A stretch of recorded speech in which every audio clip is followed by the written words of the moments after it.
만 끝나면 전도하러 다니시는 분입니다. 이분이 그런 간증을 합니다.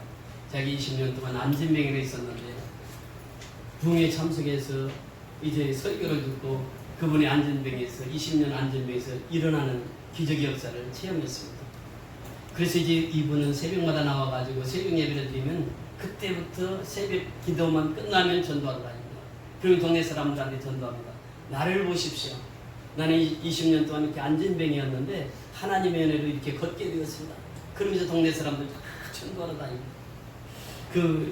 이것이 생각이 나고 두 번째는 2절에 보면 그런 가사가 나옵니다. 나의 등 위에서 나를 도우시는 주 평안히 길어야 할 때는 보이지 않아도 그래요. 이 인생이 평안할 때는 하나님이 보이지 않는다고 하는 것입니다. 어느 사람이 모래 사막을 걷고 있는데 모래 사막의 발자국이 4발자국이었습니다.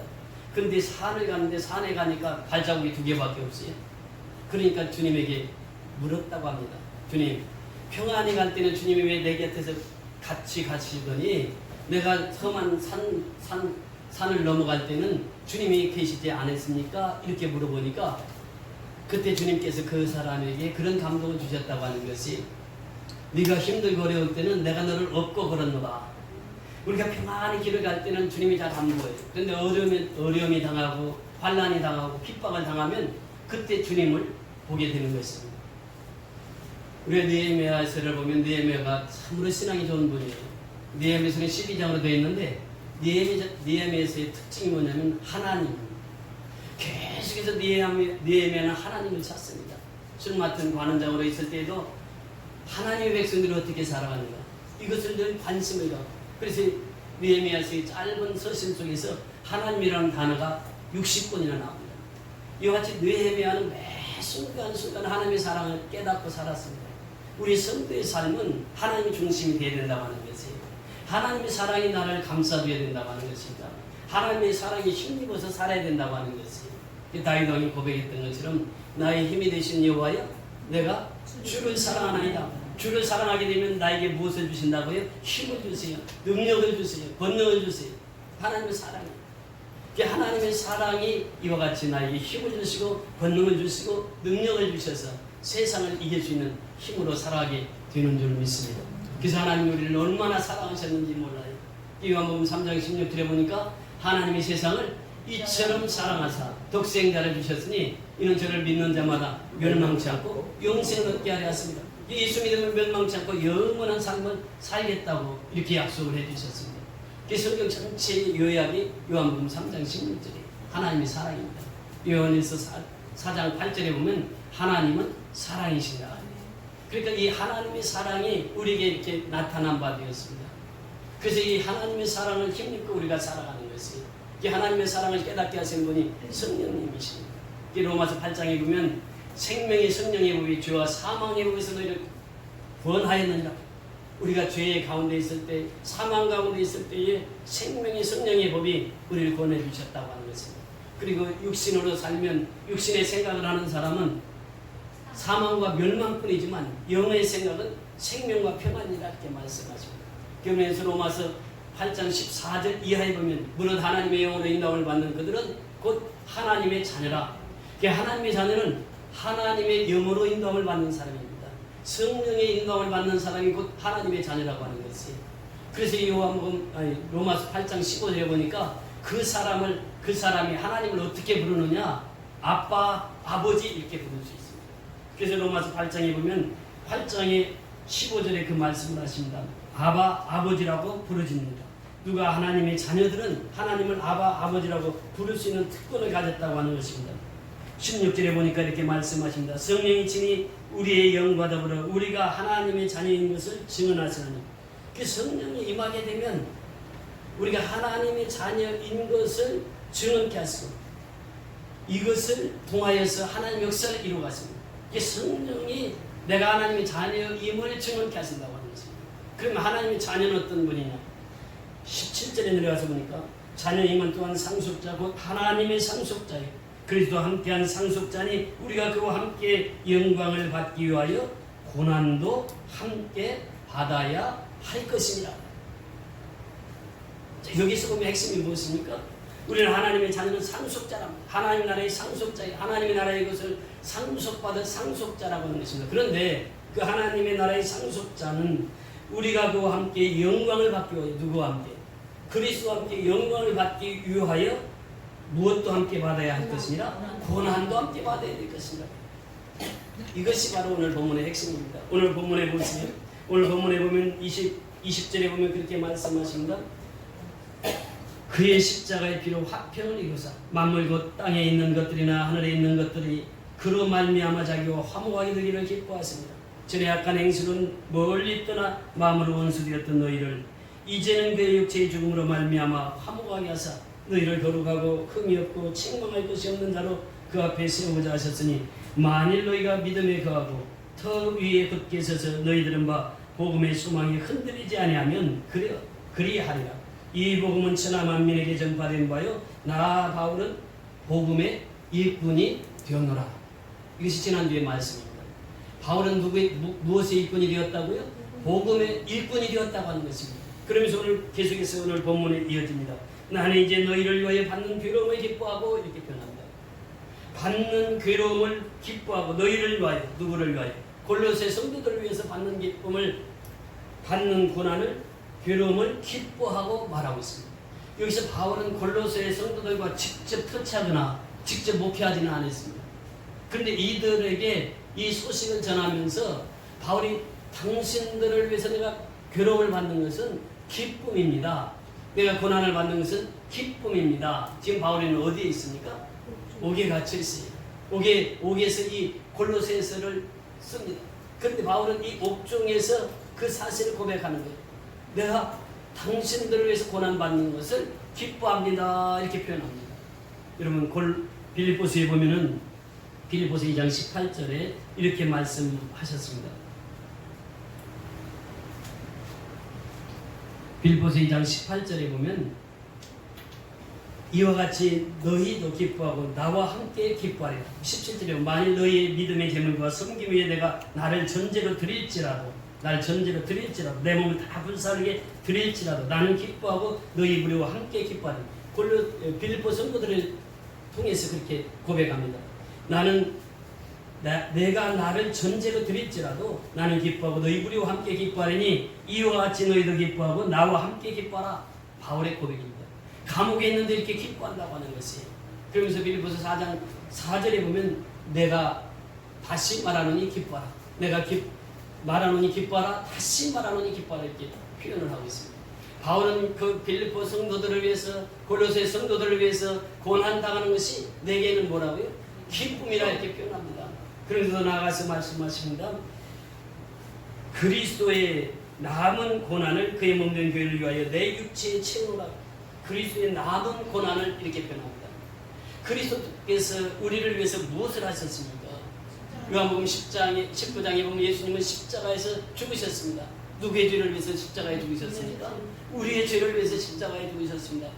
각자로 보면 개인의 죄를 위해서 예수님이 십자가에 죽으셨습니다. 그 십자가에 죽으신 그 그리스도의 고난을 내 삶에 채우노라. 바울은 그렇게 고백합니다. 무엇을 위하여? 몸된 교회를 위하여 이렇게 표현합니다. 여러분, 예수님은 나와 여러분의 죄를 위해서 십자가에 죽으셨습니다. 그 십자가의 죽으심으로 말미암아 하나님과 우리의 사이를 화평케 하셨습니다. 그 십자가의 죽으심으로 말미암아 예수님은 우리와 하나님과의 관계를 화평케 하셨을 뿐만 아니라 그 십자가의 피로 구속고 죄사함을 이루게 하셨습니다. 여러분을 구속하셨고 저를 구속하셨습니다. 십자가의 피입니다. 십자가의 피는 예수님의 몸을 세우셨습니다. 교회를 세우셨습니다.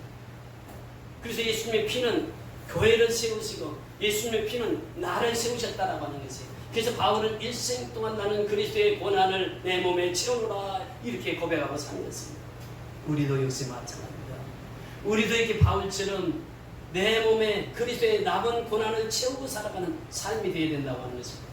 그래서 바울은 일생 동안 그 복음을 위해서 살아갔습니다. 이제 바울이 선교를 하면서 드로아에 갔습니다. 드로아에서 사모들에 가서 직행하고 그 교회에서 또 빌립보로 갑니다.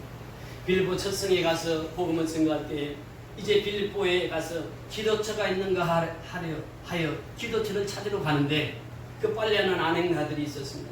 그들에게 복음을 전합니다. 복음을 전하니까 그 누디아 자주장사라고 하는 자주장사, 옷감장사인데 그분이 예수를 믿게 됩니다. 그러면서 그 가족 전체가 세례를 받습니다. 그래서 그 가정에서 바울이 복음을 전하기 시작합니다. 이것이 빌립보 교회의 태동입니다. 복음을 전할 때 귀신 들린 자가 나와서 소녀가 나와가지고 바울의 복음을 방해를 합니다. 그때 예수의 이름으로 귀신을 쫓아냅니다. 그러니까 이 귀신 들린 소녀가 점을하다가 점을하지를 못하게 됩니다. 그러니까 그 주인이 바울과 시라를 오게 가둡니다. 근데 이 16장 25절에 보니까 밤중쯤 되었을 때 그들이 하나님께 기도하고 하나님을 찬미하며 이런 표현이 나옵니다.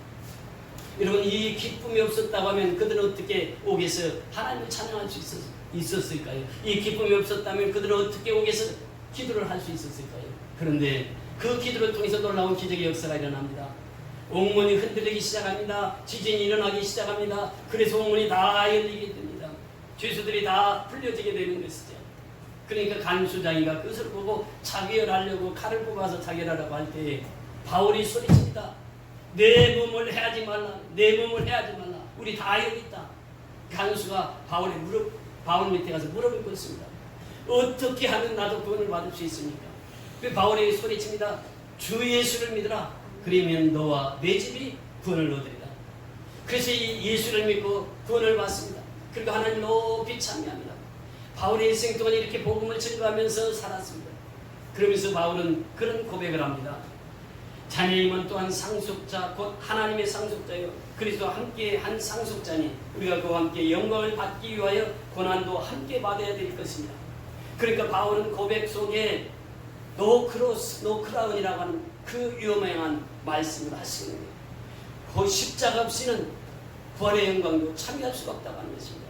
십자가의 고난을 통과한 자만이 부활의 영광이 참여할 수 있다고 하는 것이 그 유명한 신앙 고백을 하는 것입니다. 그러면서 바울은 계속해서 고백합니다. 다만 이뿐만 아니라 우리가 환난 중에도 즐거워하나니 이는 환난은 인내를 인내는 연단을 연단은 소망을 이루는 줄을 알미니라. 환난 중에도 기뻐하는 비결이 있습니다. 환난은 인내를 인내는 연단을 연단은 소망을 이루는 줄을 바울은 알았다고 하는 사실이죠. 그래서 환난 당하는 것을 그는 기쁘게 여겼다고 하는 것입니다. 이와 같이 너희도 기뻐하고 나와 함께 기뻐하라. 이렇게 바울은 고백하고 있습니다. 그러면서 바울은 이렇게 고백합니다. 고린도후서 11장 같이 보십니다. 고린도후서 11장 23절부터 같이 읽습니다.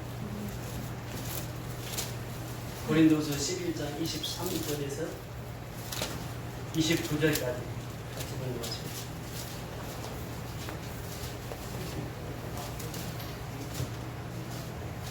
(23절에서 28절까지) 고린도후서 11장 23절에서 28절까지 시작. 그들이 그리스도의 뿐이냐 정신없는 말을 하거니와 나는 더 그러하다. 내가 수고를 넘치도록 하고 옥에 갇히기도 더 많이 하고 매도 수없이 맞고 여러 번 죽을 뻔하였으니 유대인들에게 40일 하나 감한 매를 5번 맞았으며 10번 태창으로 맞고 한 번 돌로 맞고 3번 파선하고 1주야를 깊은 바다에서 지냈으며 여러 번 여행하면서 강의 위험과 강도의 위험과 동족의 위험과 이방인의 위험과 신의 위험과 광야의 위험과 바다의 위험과 거짓 형제 중의 위험을 당하고 또 수고하고 애쓰고 여러 번 자지 못하고 줄이며 목마르고 여러 번 굶고 춥고 헐벗었노라. 이 외에 일은 고사하고 아직도 날마다 내 속에 눌리는 일이 있으니 곧 모든 교회를 위하여 염려하는 것이라. 바울은 지금 이렇게 핍박당하고 이렇게 고난당하고 이 사역을 감당함에 있어서 이런 어려움 속에서도 그는 교회를 향해서 염려하고 교회가 바로 서기를 원하셨던 것이 바울의 고백입니다. 바울은 성경에서 이런 숱한 고난을 통과했습니다. 그런데 그 고난 속에서도 바울은 웃음을 잃지 않았습니다. 기쁨을 잃지 않았습니다. 항상 이 고난 속에서도 하나님께서는 바울에게 기쁨을 주셨던 것입니다. 하나님이 일어나면서 고난받는 것, 이것을 기쁨으로 여겼다고 하는 것입니다. 그래서 바울은 고백합니다. 고린도전서 11장 1절에 그렇게 고백합니다. 바로 10장 31절에서 바울은 그런 고백을 합니다. 너희가 먹든지 마시든지 무엇이라든지 다 하나님의 영광을 위하여 하라. 그러면서 바울은 고백하기를 너희는 나를 본받는 자가 되라 이렇게 말씀하십니다. 우리의 신앙은 무엇입니까? 무엇을 하든지 다 하나님의 영광을 위해서 사는 것이 바울이 이와 같이 어려움을 당하고 힘든 일을 당했을 때에도 그는 하나님의 영광을 위해서 그 일을 했던 것입니다. 그래서 바울은 고백할 수 있었던 것입니다. 너희는 나를 본받는 자 되라 이렇게 말씀하십니다. 그러면 바울이 고백하고 있는 그리스도의 남은 고난이라고 하는 것은 무엇입니까? 예수님이 십자가에 죽으시니 예수님은 아무 죄 없이 우리의 죄를 위해서 십자가에 죽으셨습니다. 바울은 이 사실을 깊이 깨달았던 것입니다. 그래서 그 그리스도의 남은 고난을 내가 체험하라 이렇게 고백하고 있습니다. 그래서 히브리서 고린도후서 11장 23절 이하에는 바울이 어떻게 복음을 전하면서 이렇게 고난을 당했는가를 자세히 상세히 기록하고 있는 것입니다. 그러면서 바울은 더 나아가서 그렇게 말하고 있습니다. 고린도후서 21장 30절에 보니까 내가 부득불 자랑할진대 내가 약한 것을 자랑하리라 말하고 있습니다. 바울의 자랑은 오직 자기의 약한 것이었습니다. 자기가 감옥에 갇혔던 일, 자기가 태창에 맞아 죽을 뻔했던 일, 그 어렵고 힘들고 약했을 때 그것이 자기의 자랑거리가 되었다라고 하는 것입니다. 그의 자랑은 오직 자기의 약한 것을 자랑한다고 고백하고 있는 것입니다. 오늘 우리에게 말씀하십니다. 그리스도의 남은 고난을 내 몸에 채우라. 바울은 그런 고백을 합니다. 그리스도의 몸된 교회를 위하여 내 몸에 고난을 채우라 이렇게 말합니다. 우리 성경 한 구절 더 보십니다. 갈라디아서 6장 17절입니다. 갈라디아서 6장 17절.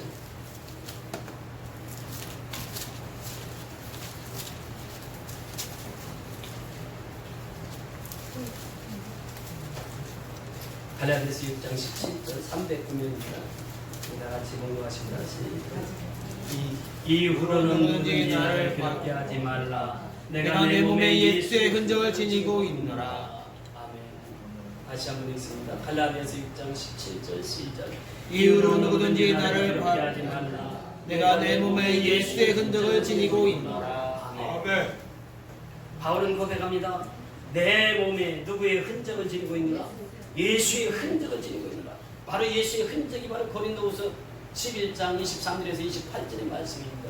흔적이라고 하는 말은 헬라어에 보면 스티그마라고 하는 말입니다. 이 스티그마라고 하는 것은 낙인을 찍다 그런 뜻입니다. 그러니까 그리스도의 남은 고난을 내 몸에 흔적으로 남겨야 된다고 하는 것이죠. 바울은 그 흔적을 남겼습니다. 그 흔적이 바로 고린도후서 11장 23절 이하 28절이 그 흔적을 남긴 것입니다. 우리는 그 흔적을 남기고 살아야 됩니다. 바울처럼 예수의 흔적을 남기고 살아야 돼요. 우리 일생 동안 살아가면서 중요한 것이 바울처럼 예수의 흔적을 남기고 사는 삶입니다. 바울은 사랑의 흔적을 남겼습니다. 바울이 가는 곳마다 그 사랑을 전합니다. 예수의 사랑을 증거했습니다. 복음의 핵심은 사랑입니다. 그 바울은 사랑의 흔적을 남겼습니다. 바울은 가는 곳마다 이 사랑의 흔적으로 이 성도들을 대했습니다. 또 바울은 충성의 흔적을 남겼습니다. 바울은 누구보다도 믿음이 좋은 사람이었습니다. 충성하는 사람이었습니다. 그래서 바울은 충성의 흔적을 남긴 사람입니다. 또 바울은 인내의 흔적을 남겼습니다. 바울은 끝까지 참았습니다. 고린도후서 11장 23절부터 28절 보세요. 바울은 이 고난을 끝까지 참고 인내하고 나갑니다. 그 인내의 흔적을 남겼습니다. 바울은 더 나가서 헌신의 흔적을 남겼습니다. 본인이 그런 고백을 합니다. 내 몸을 쳐서 복종케 하기를 원하노라. 즉 예수 그리스도처럼 말입니다. 오늘 빌립보서 2장 5절 이하에 보면 바울은 예수님의 마음을 그렇게 표현하고 있습니다.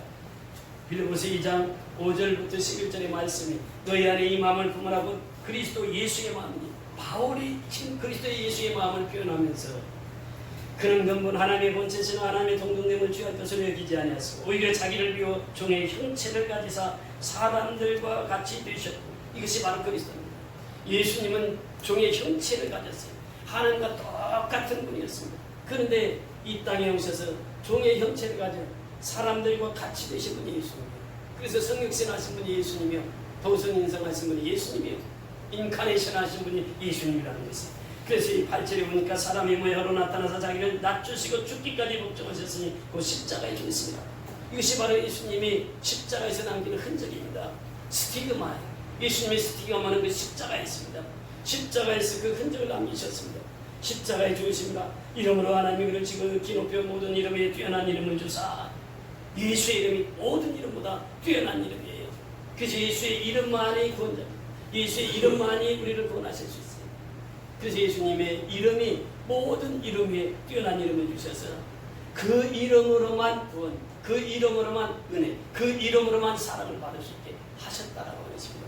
모든 이름을 그 위에 뛰어난 그 이름 위에 뛰어난 이름을 주사 하늘에 있는 자들과 땅에 있는 자들과 땅 아래에 있는 자들로 모든 무릎을 예수의 이름에 꿇게 하시고 모든 입으로 예수 그리스도를 주라 시인하여 하나님 아버지께 영광을 돌리게 하셨습니다.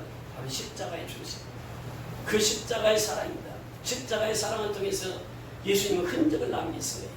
십자가의 흔적을 남기신 것입니다. 바울이 그 흔적을 그대로 이어봤습니다. 그래서 십자가의 사랑을 전합니다. 십자가의 인내를 전합니다. 십자가의 충성을 전했습니다. 오늘도 우리도 역시 바울처럼 그 흔적을 남겨야 된다고 하는 것을, 인생은 살아오면서 그 흔적을 남겨야 됩니다. 그 사람이 죽으면 그 사람의 흔적이 남습니다. 그 흔적이 사람 보기에 합당한 흔적이 아니라, 세상 보기에 합당한 흔적이 아니라 누구 보기에 합당한 흔적을 남겨야 된다고요? 예수님 보시기에 합당한 흔적을 남겨야 돼요. 우리 선교연합교회가 걸어온 길이 있습니다. 우리 걸어온 발자취가 있습니다. 하나님 보시기에 합당한 그 흔적이 되어야 된다고 하는 것이죠. 지금 우리는 그 합당한 흔적을 남기고 있습니다. 여러분, 교회를 지을 때마다 한 번도 교회가 편히 지을 때가 없었습니다. 교회를 이제 평안히 짓는 것 같으면 또 문제가 있습니다. 엊그제 미얀마에서 연락이 왔습니다. 이제 도선교회가 잘 건축이 되어가고 있습니다. 근데 문제는 그 목사님이 이제 심장병이 있어가지고 지난주에 예배를 인도하지 못한 것 같아요. 지금도 이제 집에서 나오지를 못하고 교회를 그렇게 짓는데 그 목사님이 나오지를 못한 현장이에요. 특히 심장병이 있어가지고 이제 그 건축하기도 지금 거동하기도 힘든 그런 상황 속에 있습니다. 그래서 지금 매일 새벽마다 기도하고 있어요. 이니 목사님, 장로님하고 저는 직접 만나보고 왔습니다만 그치 심장병을 이렇게 어려움을 겪고 있어요. 교회는 잘 지어가고 있는데 그 정작 담임 목사님이 그렇게 심장병으로 어려움을 겪고 있어요. 그래서 우리가 새벽마다 기도합니다. 하나님, 그 목사님을 곧 치료해 주셔야 또 그곳에 가서 사역을 아름답게 할 수 있지 않습니까? 하나님, 이제 교회를 지을 때마다 이런 어려움을 우리에게 주시면 우리로 하여금 하나님 앞에 무릎을 꿇게 하기 위하며 하나님의 뜻을 이루기 위하며 하나님의 선교는 거저되는 것이 아니라 그 고난을 통해서, 역경을 통해서 이루어져 나가는 것입니다. 그래서 우리는 고난이 올 때마다 기쁘고 즐겁게 그 고난을 받아 가야 된다고 하는 사실입니다.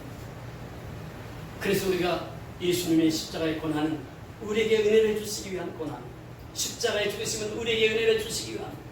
그래서 사도 바울은 고백합니다. 너희가 그 은혜를 인하여 믿음으로 말미암아 구원을 얻었나니 이것이 너희에게서 난 것이 아니요 하나님의 선물이라. 행위에서 난 것이 아니니 이는 누구든지 자랑치 못하게 합니다. 그 십자가는 은혜입니다. 그래서 복음을 깨달은 사람은 은혜를 받아요. 은혜를 받은 사람은 성령의 충만함을 받습니다. 성령의 충만함을 받은 사람은 예수 십자가만 자랑하고 나의 약한 것을 자랑하고 십자가만 자랑합니다. 이것이 바로 성령 충만한 자예요. 은혜 받은 자의 삶입니다. 그래서 우리가 찬송가 가사에 보면 그런 찬송가가 있습니다. 우리 찬송가 309장에 보면은 그 은혜의 찬송인데 그 309장에 이런 가사가 있습니다. 목마른 내 영혼 주가 이미 허락한 그 귀한 영생수 주여 간망합니다. 우리는 그 주님의 사랑에 목말라 있어야 된다고 하는 것입니다. 주님의 사랑에 목말라 있어야 됩니다. 주님의 사랑에 갈증을 느껴야 된다고 하는 것입니다. 이 찬송의 배경이 된 것이 에베소서 3장 14절 이하입니다. 에베소서 3장 14절 이하에 보면 이렇게 말씀하시고 있습니다.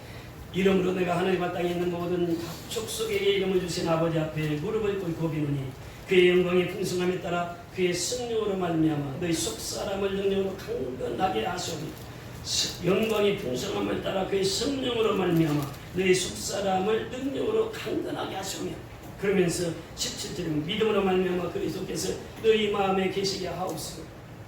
너희가 사랑 가운데서 뿌리를 박히고 터가 굳어져서 능히 모든 성도와 함께 지식이 넘치는 그리스도의 사랑을 알고 지식이 넘치는 그리스도의 사랑을 알고 여기에서 이 찬송가가 시작됩니다. 그러면서 19절에 보면 그 너비와 길이와 높이와 깊이가 어떠함을 깨달아 하나님의 모든 충만하신 것으로 너에게 충만하게 하시기를 구하노라. 이 찬송가 작사가는 이 말씀을 읽으면서 이 찬송을 짓게 되었습니다. 그래서 이 가사에 보면 목마른 내용은 주가 이미 허락한 그 귀한 영생수 주여 갈망합니다. 그 약속 따라 힘써 간구하오니 오 주여 내 기도 어서 들어주소서. 이 절에 보면 주 내게 약속하신 큰 비 내려주시려 은혜의 저구름 건너편에 떠올라 그 귀한 징조가 내게 밝히고 있니 나 힘을 다하여 주께 간구합니다. 엘리야가 그렇게 기도했지 않습니까? 그가 비 오기를 간절히 기도합니다. 3년 6개월 동안 오지 않았을 때에 그는 갈멜산으로 사환을 보내면서 갈멜산에 무슨 사건이 있나 가봐라, 올라가봐라, 올라가봐라, 올라가봐라. 한 번 가고 두 번 가고 세 번 가고 5번 6번 갔는데 아무 징조가 안 나타나요. 근데 7번째 올라가니까 손바닥만한 구름이 보입니다. 그때 엘리야는 외칩니다. 큰 비가 온다. 큰 비 소리가 들릴 것이다. 열왕기상 18장 1절에 보면 엘리야는 이미 하나님으로부터 그 응답을 받았습니다. 3년 6개월 동안 비가 오지 않던 땅에 비를 내려주시겠다고 하나님이 약속해 주셨습니다. 엘리야는 그 약속의 말씀을 붙들고 기도합니다. 기도했을 때 그 손바닥만한 구름을 보고 큰 비 소리가 난다. 큰 비가 올 것이라고 예언합니다. 그리고 나서 큰 비가 오게 됩니다. 여러분이 이 절에도 보면 주에게 약속하신 큰 비 내려주시며 은혜의 저 구름 건너편에 떠올라 그 귀한 징조가 내게 밝히고 있니 나 힘을 다해 주께 간구하고. 그러니까 이러한 경험을 한 기도에서 응답을 받아본 사람은, 하나님을 체험해본 사람은, 하나님을 만나본 사람은 기도하지 말라고 해도 기도하게 됩니다. 왜 그렇습니까? 내게 응답 주시는 하나님을 만났으니까 그래요. 내가 하나님을 체험했으니까 그래요. 그러니까 그들은 하나님 앞에 끊임없이 기도합니다. 오늘 이 찬송가 작사가가 그 은혜 받았던 내용이 바로 그것입니다.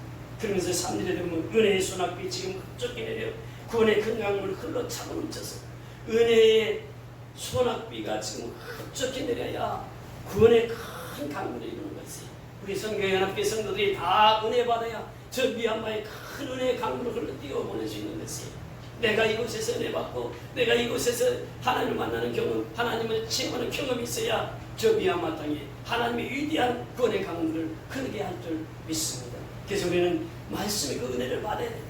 은혜를 받아야 됩니다. 내 주한 모든 죄에 씻어버리니 나 지금 은혜를 충만하게 받았네. 은혜를 충만하게 받아야 이 생명의 복음을 전합니다. 그리스도의 남은 흔적을 내 몸에서 나타나게 해야 된다고 하는 사실이 바울의 고백입니다. 그 은혜 받아야 그 흔적을 남길 수 있다는 것입니다.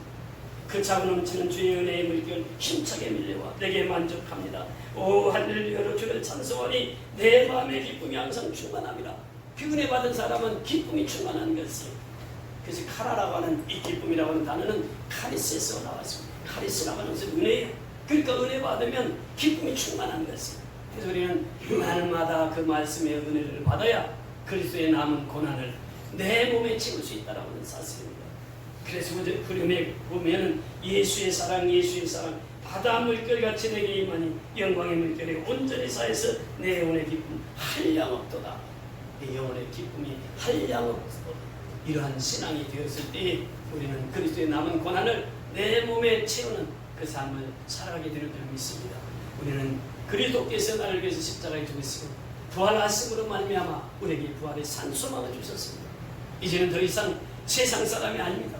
더 이상 육의 사람이 아닙니다. 우리는 영의 사람이요 하나님의 사람이요 그리스도인으로 살아갑니다. 성도라는 이름 가지고 살아갑니다. 성도라는 이름은 그리스도의 남은 고난을 내 몸에 채우며 살아갑니다. 그리고 스티그마, 내 몸에 그 흔적을 남기고 살아가는 것입니다. 그 사람이 죽었을 때 참 그 사람은 그리스도인처럼 살았다고 하는 말을 드려야 된다고 하는 것입니다. 바울은 죽었으나 지금도 우리에게 말씀하고 있는 것이 무엇입니까?